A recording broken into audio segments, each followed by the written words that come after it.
What's going on, guys? Welcome to this episode of the Fifth Friend Podcast, where we are believers that you are a combination of the 5 people that you spend the most time with, and we're here to be your fifth friend to hopefully provide you with the entertainment, knowledge, and hopefully fun to live a better life and have a good time. So how are we doing today, guys?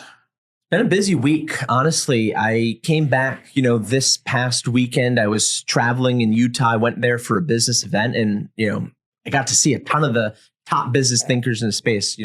Ed Milet, Gary Vaynerchuk, David Goggins. Some of the biggest people in the space. And you saw Goggins? Goggins made us do jumping jacks. Like the guy was unreal. Really great energy. The guy, went through his situation. Obviously, he talked about his life and kind of the hardships. If any of you guys don't know who David Goggins is, I recommend just going on YouTube, searching for David Goggins. If you feel like you are not changing and becoming a better version of yourself and you're just kind of stuck in your own way, watch a David Goggins video. You're going to question yourself and you're going to really want to do more things in your life. He'll slap you into it, literally. Yeah. Savage. No, absolutely. But no, honestly, this event for me was really, really good in terms of just listening to a lot of the speakers and some of the things that they've been talking about.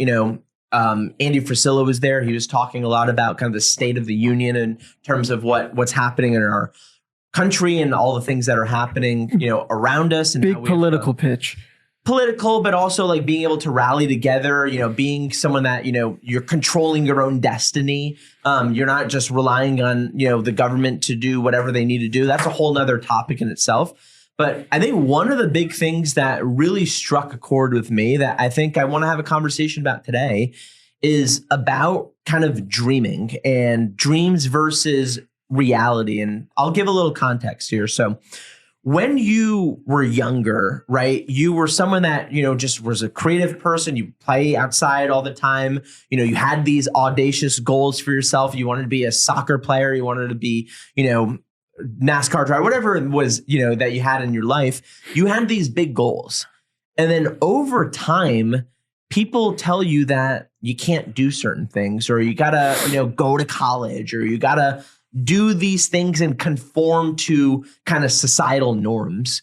And one of the big things that, was brought up is we don't dream enough. We don't take the time to really understand what we love and why we love it, and being able to do the things in our life that we truly enjoy and reach for the stars. So for an example, this guy, he lives in Utah. He flew to the event in a helicopter, in a Black Hawk helicopter. He's one of the only people that owns a private Black Hawk helicopter.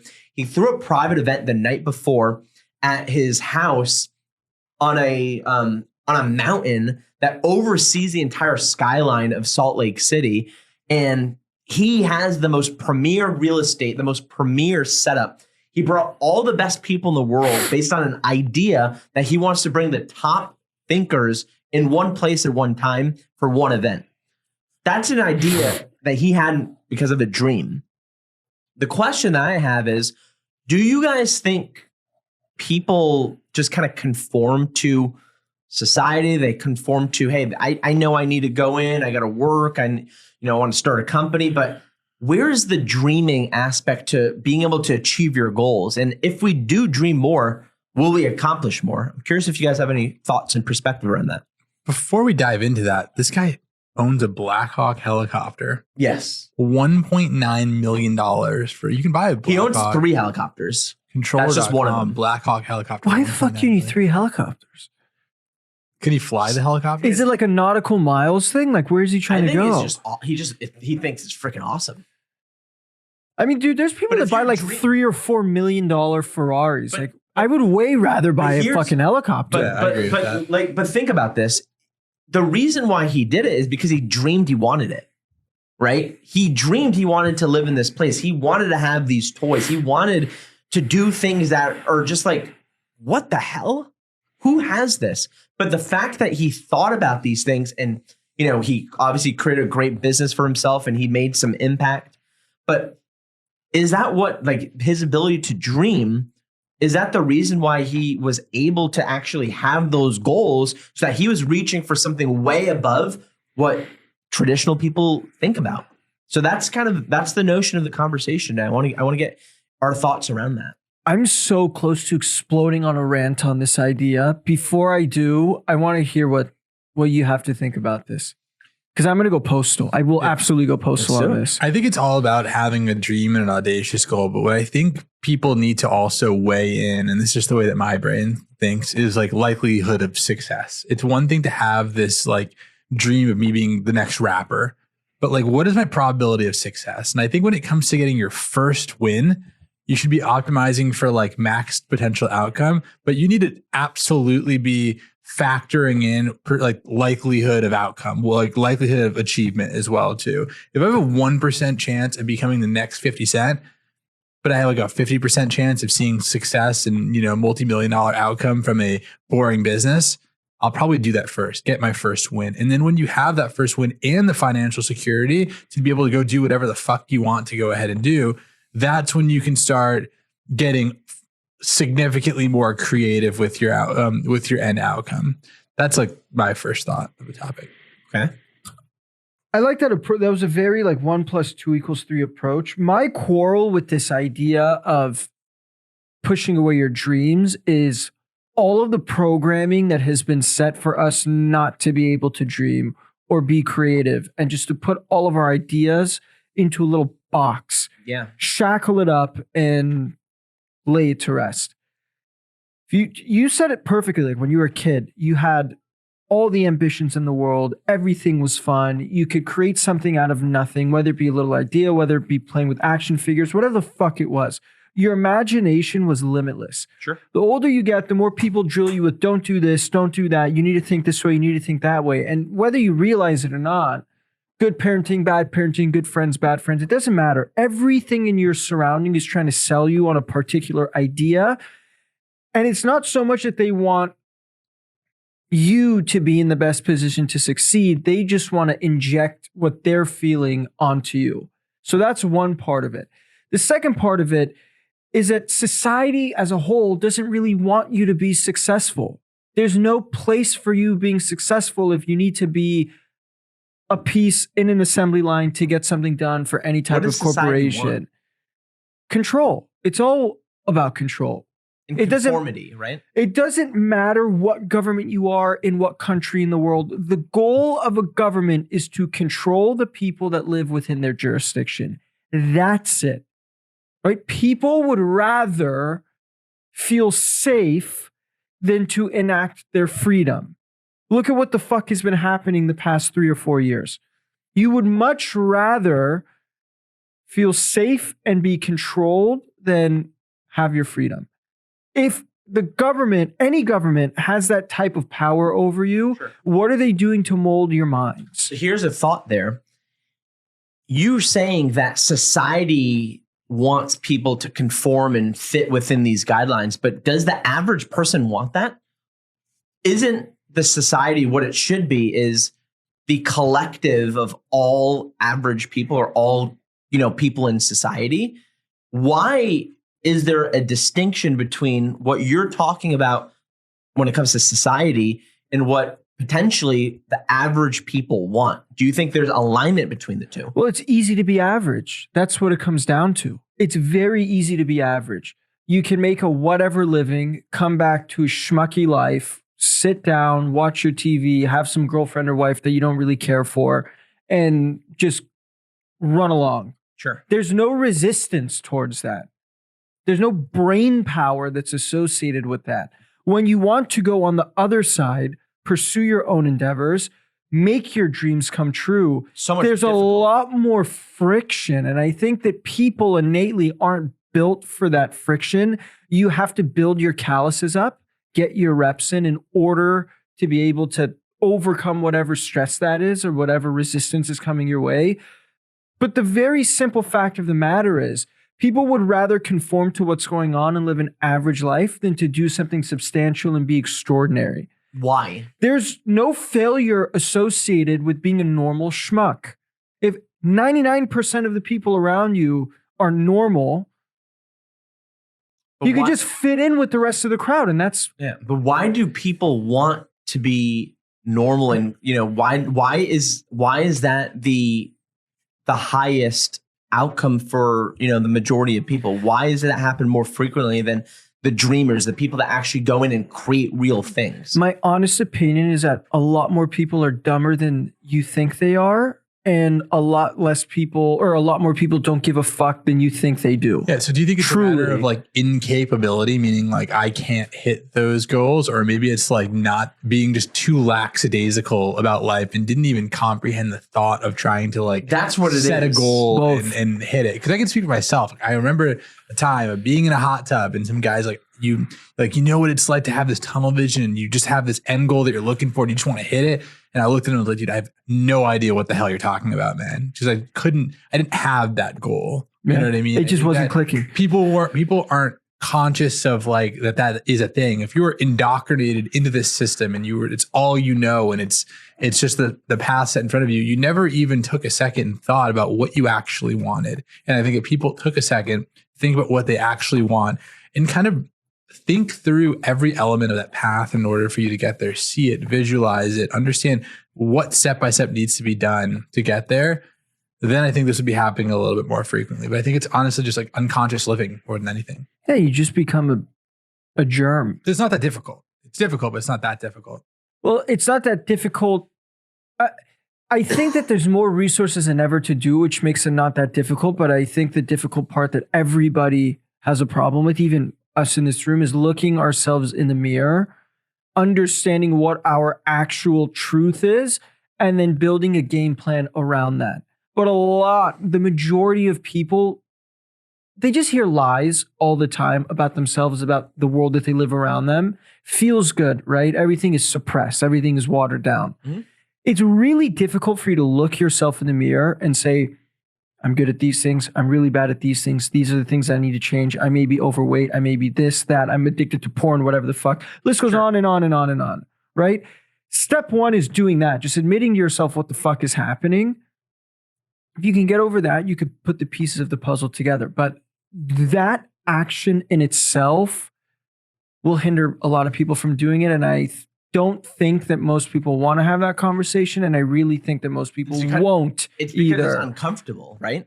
Well, that's what it could, like everything good. I read a book. It's called The War on Art. It's by Stephen Pressfield. And I've read this book like 3 or 4 times. Changed the way that I think about everything. The whole synopsis of the book is everything worth doing in life is on the other side of resistance. As long as you could get through one door of resistance, you could get through the next, to the next, to the next, and your life just keeps enriching, and you feel more and more liberated. Mm-hmm. But people don't want to do that. So they stick around with being normal because they don't want to face whatever it is that they're facing. And that's just what it comes down to for me. I know it's a cynical approach. Like, I don't look at life through the lens of like, everybody is inherently good. Everybody inherently has potential. I really look at life through the lens of you're stupid until proven otherwise. You have bad intentions until proven otherwise. You are an absolute schmuck until proven otherwise. And I know that that's not a beautiful way to look at life. It's actually really bad. But I've just seen so much more bad than good that that's the way that I look at it.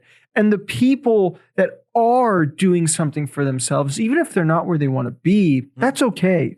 As long as you're on the journey, those are the people that I want to champion. Those are the people that I have respect for, and those are the people that I'll be backing forever. Yeah. I think before you can go down and like look yourself in the eye and have those talks with yourself, I think the step before that is being intentional and being conscious to what it is that you want to actually do. And I think that's that first piece of the puzzle is people lack the actual like they think that life is like a wave that you're riding and that you can't set an intention of what you want to do or that's a dream or a goal or an outcome that you can like actually lock your eyes tangibly onto. And then you could start looking at where you stand existingly right now, have that conversation with yourself, and then get to the point of understanding what steps need to be taken to get there. Yeah. But if you're living unconsciously and you don't even know that you're unaware that like you have control of almost every outcome of your life, the way you feel, the way you look, the way your situation that you're in, where you live, you have a tremendous amount of control. The environments you get yourself put into, your friend circle, the people you hang out with,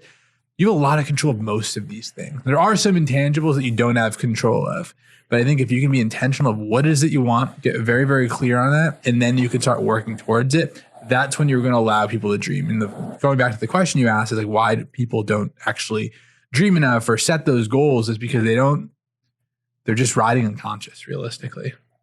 I think that's very well said, to be honest with you. I think people are on autopilot is what it really comes down to. They're just kind of living their day to day. We're doing this on the weekend. We're doing they're kind of doing the cultural norm. They're doing what feels comfortable, but they're not really thinking deeper, and they're not really kind of saying like, what do I want?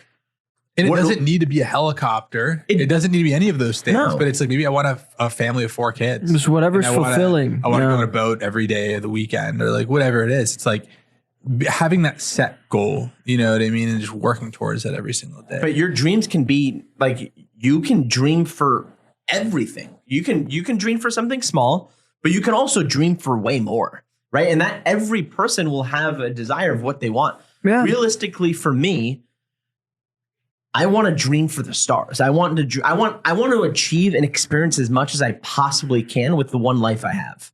So we only get one chance.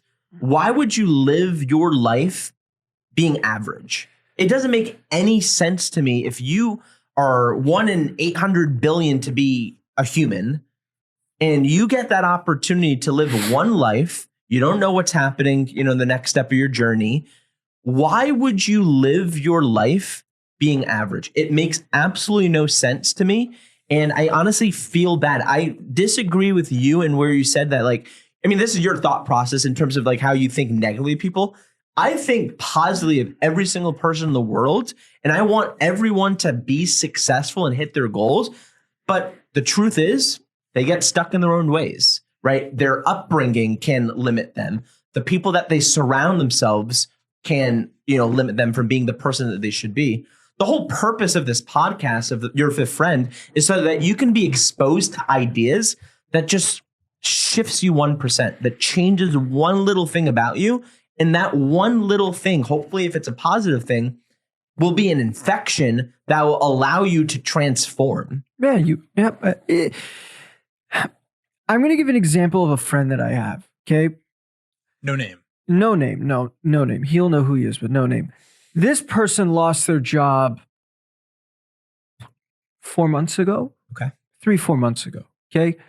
Worked a great job. I won't say where, but he was in sales. He made a mistake. Big corporation. They had to let him go. Just like protocol. They aren't forgiving because they can't be. So I was like, okay, let's start working on your resume. Let's get these opportunities out. Let's look through it. I know. This is what you were telling him. Oh, telling him. I was like, dude, I'll help you build your resume. These are the companies that I think you should be applying at. But I don't just want you to send your resume. Like you have to go just a little step further, right? Make yourself known. Put yourself either in the top or the back of their mind, wherever it is. Put them in your mind or put yourself in their mind, right? Whoever's hiring. Send the resume. Also send a video catered specifically to them. Continue following up with them and also go in and essentially demand to talk to somebody while you're there. Okay. Put together this beautiful game plan. It's very easy to do, right? All you have is time at this point. You have no income. You have time.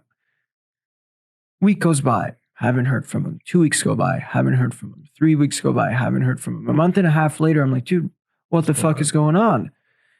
And he's like, yeah, like it's been tough. Like I can't seem to get a job. All these excuses, right?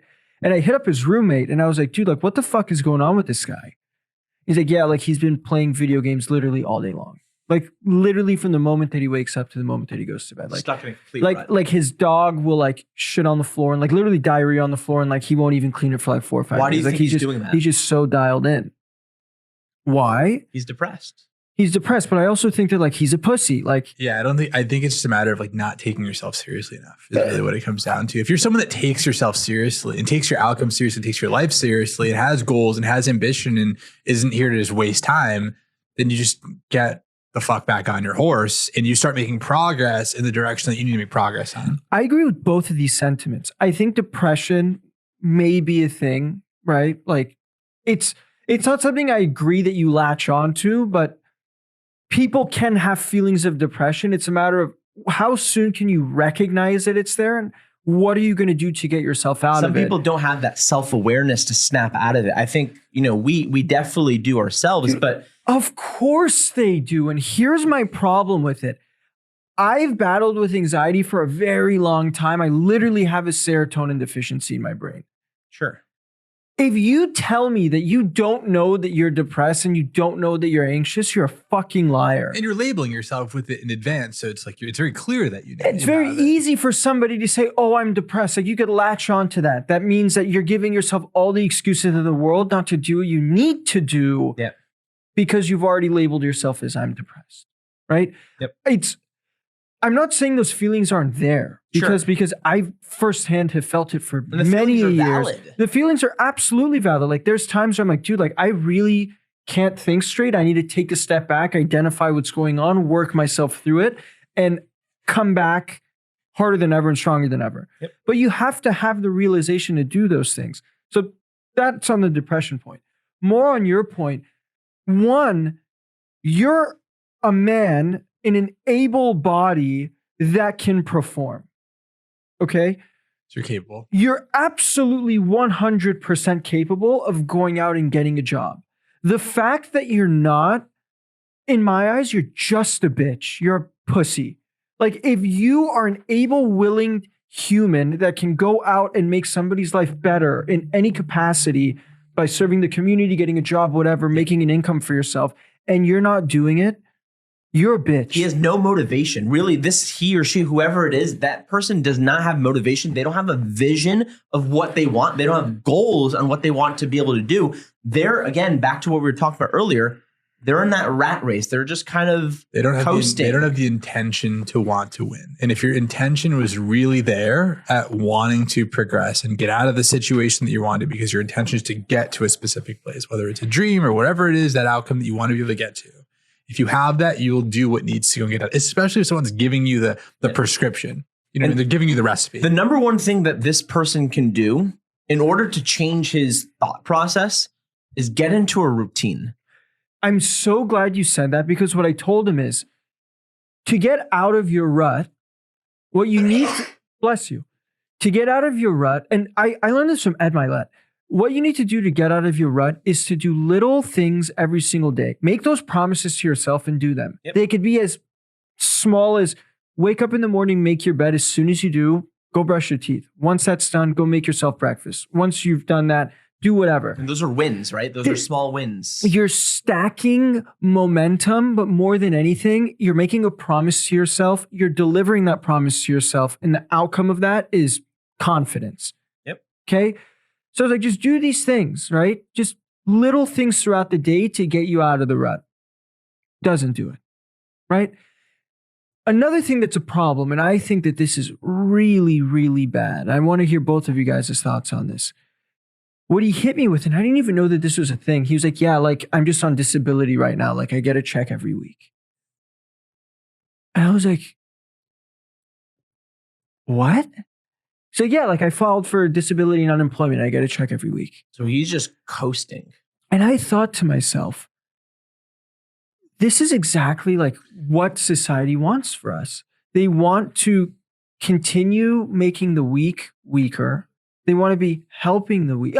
I'm not saying that these government programs are a bad thing. There are people that actually, like my dad's on disability right now. He had colon cancer. He had a surgery. He literally can't work. He was This individual did not have. This individual is perfectly able body. Okay. So not only is he not working, we've given him all of the resources to help him out, helped him with his resume, gave him an exact game plan. All he needed to do was show up. And he can't show up for himself. He's not showing up for himself. He's on disability and unemployment, and he's playing video games all day long.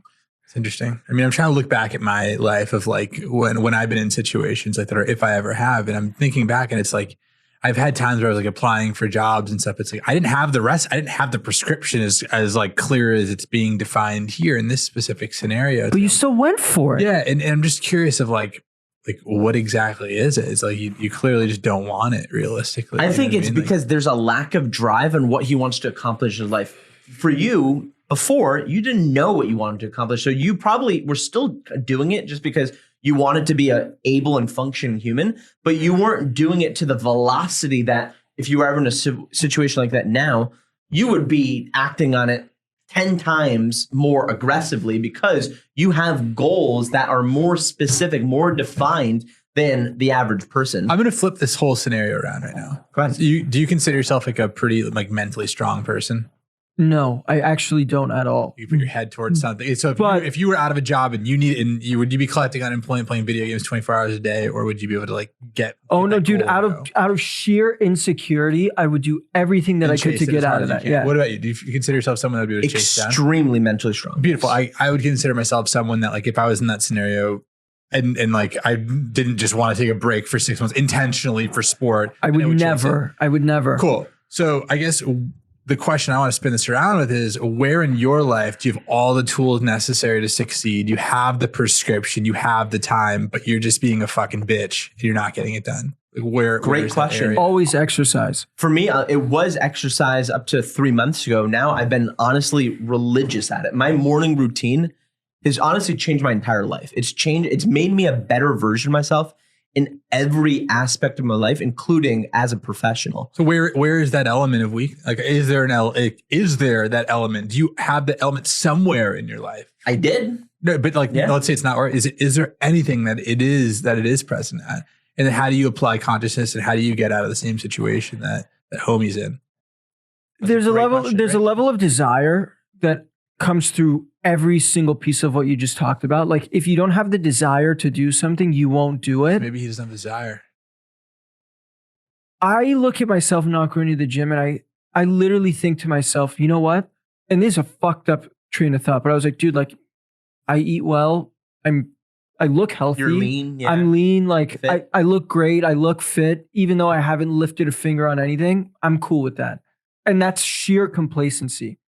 But it's just like, that's the story that I've built in my head. Angle from him, he's like, dude, I'm chilling. I'm not working. I get to play video games. I get like 50% of my check every single month. I pay my rent. It's the same exact thing in his example, in your example, two different spectrums. I think one is more important than the other in terms of being able to live as a human. Here's where this falls off the railroads. And I agree with that. Like everybody has a little bit of that in them themselves. It's good to find those like little mechanisms to catch yourself. The difference between somebody like him and somebody like me is that I will literally rather work to death and follow a dream and not get there than to be complacent. And I don't do it necessarily out of dreams all the time. I do it out of insecurity. Like I would, like the way that I build my own confidence in myself is through work. It's just, that's the way that these mechanisms are put together. Everyone's wired differently. Yeah, and I'm totally okay with that. And that's just what it is. If I wasn't working, I would feel inhumane. Like I absolutely would feel like a germ. I already feel like a germ all the time, but I would feel like an absolute warlock, and I don't want that feeling. So I like putting together goals and working towards them in literally every facet of my life. If I have the opportunity to be better, I will take that opportunity. Now, it's not with everything, but I would like to think that I'm a very proactive person in many respects. Again, this is a conversation that we're headed into now where like there's levels to the game. Sure. There's tiers. This baseline is really the problem.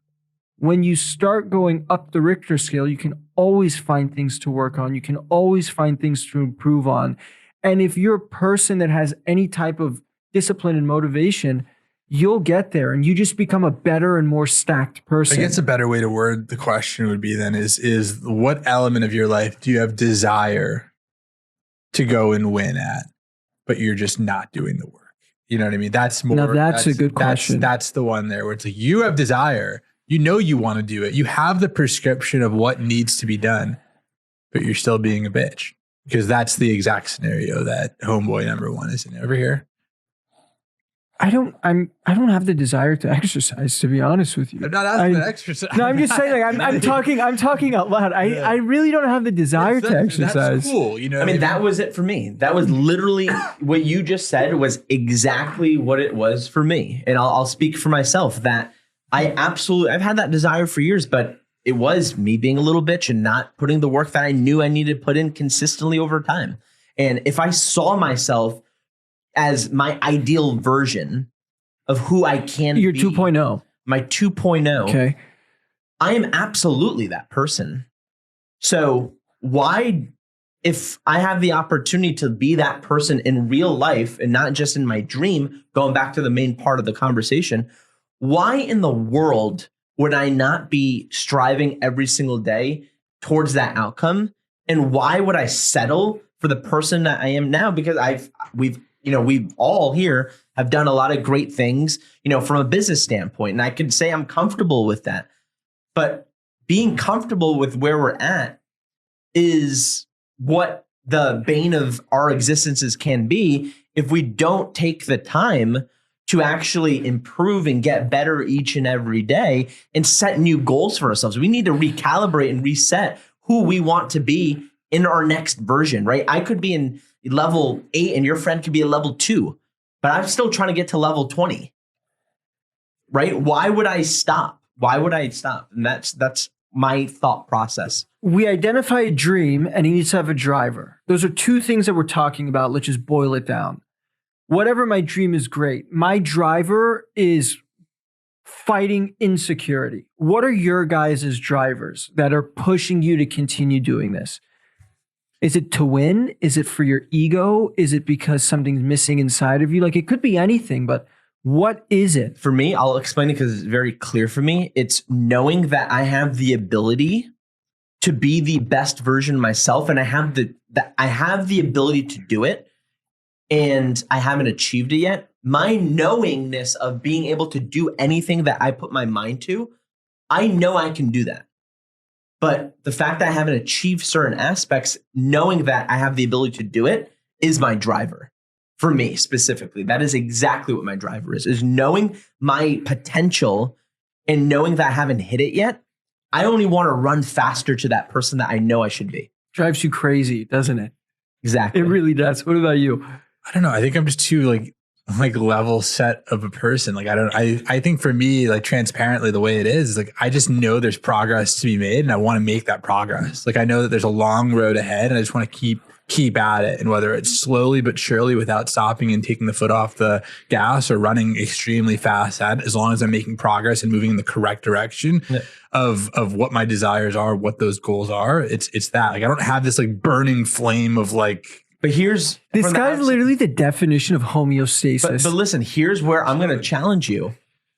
And I kind of challenge myself. I want to challenge you because I know you're capable of just as great things as I am. Oh, right? That's the honest truth. He's my brother. I absolutely know that he's capable of that. And I know he can hit new gears. If you know that you can hit new gears, why not chase it faster and harder? Knowing that the reason why you would want to do that is not to only live your best life, but also to do it for the people you love. If you know that if I'm at level 8 right now, I'll use the example you talked about, and I know that I can get to level 20. Imagine, and this is something that will be really interesting when I explain in this level. If I get to level 20, it is not going to only make a better life for myself in my example. It's not going to be only a better life for my wife. It's going to be a better life for the child that is not even born yet. Yeah, facts.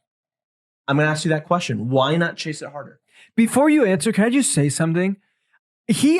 I truly believe he inherently does this and he just doesn't give a fuck about doing it. Like, it's just for sport. That's just what I observe, but I'll let you answer. Yeah, I mean, for me, it's about the consistent progress. And I guess the question that you're saying is like, if you can do it and it's going to lead to a better outcome for everyone else, yes, like, of course, like, it makes a lot of sense to make as much massive progress. But like, the other angle too is at what cost, right? If the angle, I know this isn't what you're pressing, sure, is like, all right, I can work twice as many hours I'm existingly doing, and I'll be able to make twice as much money by doing that. But that's not what you're I know. Yeah. But I'm just saying, like, if you're too binary in one direction there, Correct. then you're sacrificing other things. You're unhinged. What does the balance of it all look like? And I think that then it goes to maximizing your time, like being as efficient as humanly possible, Exactly. maximizing the amount of ATP energy that you have, and like What's ATP? energy. It literally equals energy. It's an acronym that equals energy. Ninth ATP. grade biology class. How come I didn't know this? Sorry, I didn't mean to take you off the ATP, rails. dude. You gotta learn about science, man. Anyways, I think it's a matter of that. It's a matter of the balance piece of the puzzle there. And I think that's what it comes down to. But now if you're talking about efficiency and you're talking about efficiently moving down that path all day, make as much process, don't waste any time is my whole big thing about it. Like, if I'm in between meetings, if I'm on my way home, if I'm on my way somewhere, I'm listening to a podcast, I'm getting knowledge. If I have 10 seconds to go and get something done, I'm going to go and get it done during that time. If I can budget a 30-minute walk with my child, take my dog out and do 4 things at the same time, I'm going to do it. It's like being as efficient as possible with your time, being regimented in it, having ideas of the things that you want to be touching and making as much progress on all of those things. Can I be pushing harder on those things? Yes, I think with a bit more intention on it, you can always push your gym session 10% higher, get to your heart rate that much higher, be more focused with the work that you're doing, be more intentional with the people that you are around. I think that's where the little wins are, but it's not as binary of like, let's double your output in some of these scenarios over there, because that's when like actual sacrifice. It's not output. Exactly. Your thing is, it's not necessarily doubling your output. If you're already outputting at a 90-95% level, if you're at a certain level of your life, then it's about intention to your output. I agree with that. I agree with that statement. So if it's like a family thing, then get the fuck off your phone. If it's a work thing, then get focused. And if it's a gym thing, push yourself. You can push yourself harder until you're pissing dirt and shit and blood. Your boy David. Goggins reference. You can push yourself harder. What does that mean to you, Saman? Like your ability to get, let's say, I use the level 8 versus 20 example, whatever level you think you're in versus the level of the person that you want to be. Do you feel like you're capable of being that level 20 in this example here? Yeah, and it's not so much a matter of doing more. You can always do more. It's about how you do things to get there faster. Like, this is where the idea of working smarter, not harder comes in so many words. Like, if you're already working 12 hours and you start working 14 hours and you're at 14 and you go 16, like, you're probably, it's probably a net negative. Like, it's not going to do you any good. So it's intention around the time that you're doing each specific thing. Let me say this. A lot of the times I get stuck in the rut of just working and I don't take a step back to think about what I'm working on. And does that ever happen to you guys? Absolutely. That's exactly why we're having this conversation today. What I find really fascinating, and I think about this all the time. It's so important. I took my glasses off. We spend all day answering people's emails or getting on calls or solving other people's problems or getting bitched at in some capacity by something. We have employees, we have clients, we have family, we have friends, whatever. How often do you guys really sit back and just think to yourself with no like have a conversation with yourself? Whenever I am out of my normal routine and I'm doing something different is when I get a chance to reflect. So for me, if I'm traveling to another city, I'm traveling to another country, I'm going somewhere that's outside of a traditional weekly task, that's when I get the chance to truly and clearly reflect. However, so there's a problem in that. But because I know I'm going to explain that. So I'll explain the point. That's the opportunity. Is I shouldn't have to wait for those events to do that. The opportunity, how do I level up to level 9 in my example, is how do I create more opportunities of self-reflection and doing it in a way where it does, I am able to focus on that reflection more timely. I'm going to give you an example here back to this weekend. Who's the guy that coached Tim Grover? Jordan? Tim Grover was at the event. Awesome guy. He's a fucking dog. He's a dog. The guy went on stage, and you know how there's like the sparklers? He was like putting his face on the sparklers. It was funny. I love Besides the point. What he was mentioning, and one of the biggest things that he said, and it relates to this exact topic, is self-reflection, the best time to self-reflection is in the darkness. Pause. If you're in a situation where you are in the darkness, right? You can be anywhere in your life, in a closet. There's no stimulus coming at you, no distractions coming at you. And you can truly put yourself in a place where you're able to reflect, whether it's when, your friend is in his rut. Maybe he just needs to be in the darkness and really in a place where he doesn't have to think about anything else but his own thoughts and can think consciously about his own thoughts. That is an opportunity where, if for me in this example, how do I want to reflect more and to create more of those opportunities? And I think you were talking a little bit about that in the darkness and creating moments around that. So that's just a reflection of that event that I thought was, So didn't you used to go to these, what are they called? Sensory deprivation Sensory tanks. deprivation tanks. Yeah. Okay, so let me tell you what this is for anybody that's not familiar with it. You may have heard if you're Joe Rogan nut. You go into this pitch black, essentially cellar. In it is a little tub filled with Epsom salt. When you close the door to this cellar, it's literally pitch black in there. The water is the same temperature as our body. So 98.6, 98.3, whatever the fuck that metric is. And there's like 1,000 pounds of Epsom salt in there. So when you get in, you innately float. So what'll end up happening is you're floating in this water that is the same temperature as your skin, where you can't see or feel or hear anything. Hence the name sensory deprivation. After like 5 or 10 minutes, once you, what I call settle in, you literally feel like you're floating and you don't exist. The only thing that you can hear, and it's literally ringing in this cellar, is your thoughts. So you go in there for 30 minutes, 60 minutes, 90 minutes, whatever. You cannot escape your mind. All you have time to do is think, because all of your senses are gone. You don't have to move a finger. You can't hear anything. You can't see anything. It's a perfect time to reflect. Granted, Extreme, but it's extreme, and it takes a little bit of getting used to. Like the first couple times you go, you might be thinking more about like, this is so fucking weird that you don't get into a flow state. But once you get into that flow state, all you have on your time is your thoughts. You just sit there and think and think and think. And the beautiful thing is you can't look at a clock, can't check the time. You're not wearing a watch.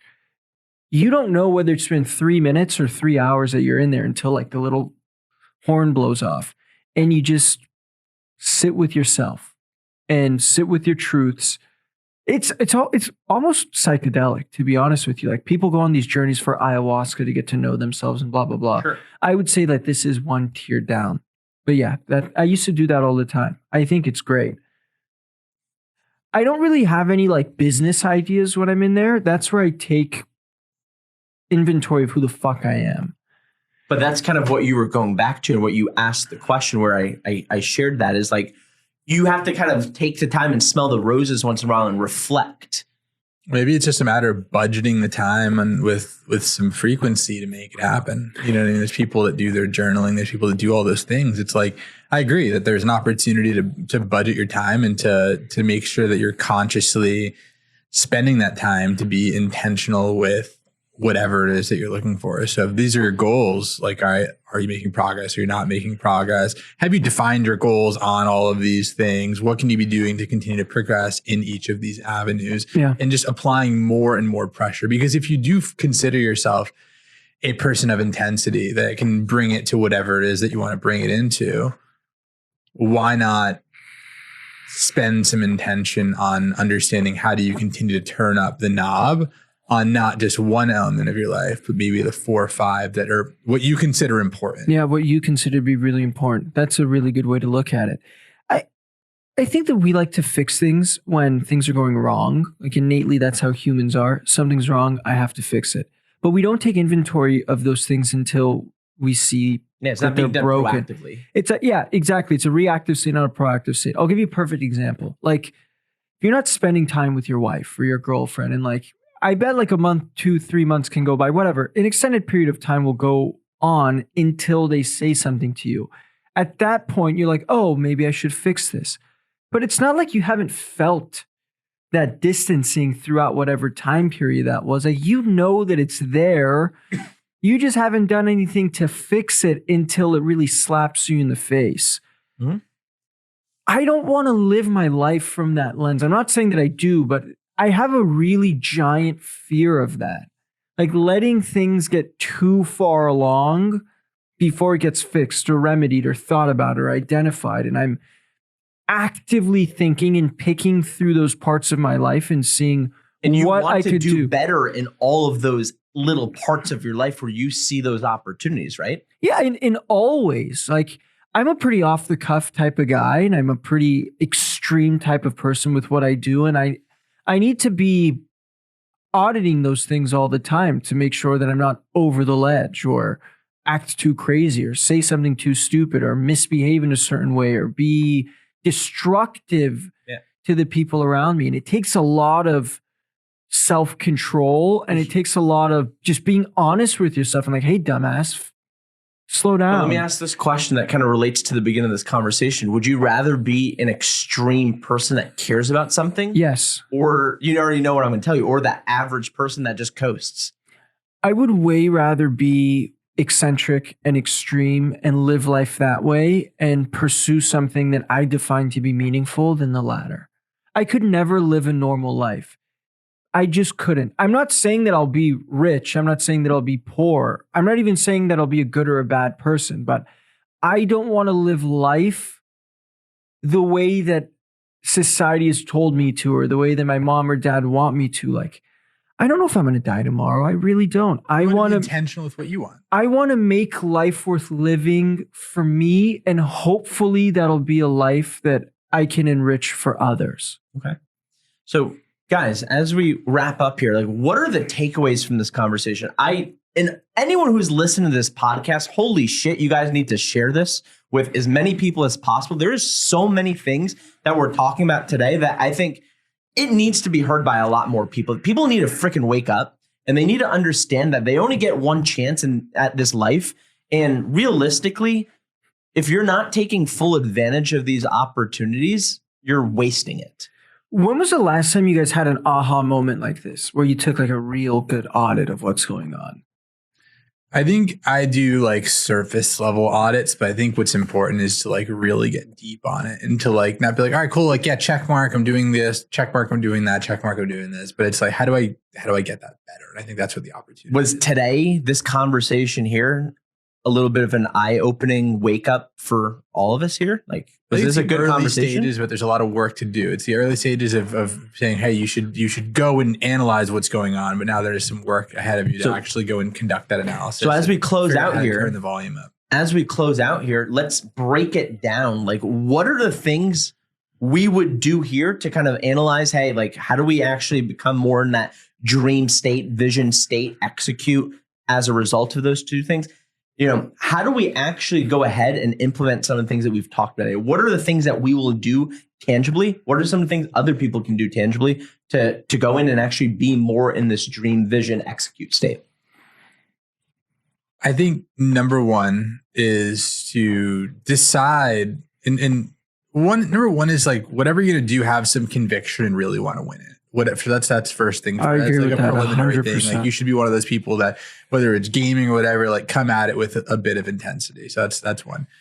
After that, it's like, all right, what do you actually care about? Like, what is actually important to you? And really getting clear and being, I use the word intentional a lot, but getting very intentional of what it is that you actually want. Because if it's, hey, I don't really give a fuck about going to the gym, I consider it healthy. All right, cool. Then you don't need to worry about that. You're good to go there. But getting clear on what your intentions are, defining all of those elements there, and then making sure that you're not being a bitch and making sure that you are making active progress. Because in the life that you have, if you truly do have one life and you know that it is that you want that, you know, you have the tools and the roadmap to go ahead and get there. You're information rich, and it's just a matter of conducting the action, making sure you're chasing it as much as humanly possible if it is something that you do care about, and not necessarily with hours, but with efficiency as well too, with making sure that you're being very conscious with the efforts that you're putting towards it. And then after that, conducting an audit, which is an opportunity for me, myself, with a certain degree of frequency to be able to not understand like, all right, am I doing that? Yes or no? It's not a yes or no question. It's how do I turn the volume up on that further than where I'm at right now? So whether it's like, all right, family is important to me. I'm cool. I spend time with my family. Great. No, it's like, how do you actually be more efficient with that time? Maybe not spend more time with them, but be more efficient with the time that you are enrich the quality spending. of it. Yeah. I think that's kind of like my train of thought. What about you? What everything Ashkan said is very much aligned. I think for me, outside of the things that I would tangibly do, I want to challenge myself to think if I'm thinking big enough. I don't want to settle for even like baseline goals that are within reach. I honestly want to reach as far as possible for the stars. I have that ambition for myself. So in terms of knowing that I have the opportunity to be that level 20 person, what am I doing every single day to get there? And how do I make sure that I'm dreaming bigger? That is honestly for me, I want to audit myself in terms of like, am I doing things that I would be proud of 20 years down the line that I'm doing today? If I reflect back and I look at, hey, like this is what I've accomplished here. Am I going to be proud of that? Or if I'm going to like look back at myself and saying like, played it too safe. You didn't go all in. For me, that is regret. And I don't want to be able to live and think about that as a reflect in terms of what I've been able to accomplish in my life. So how do I take more consistent evaluation on who I am being each and every day compared to the person I know I want to be?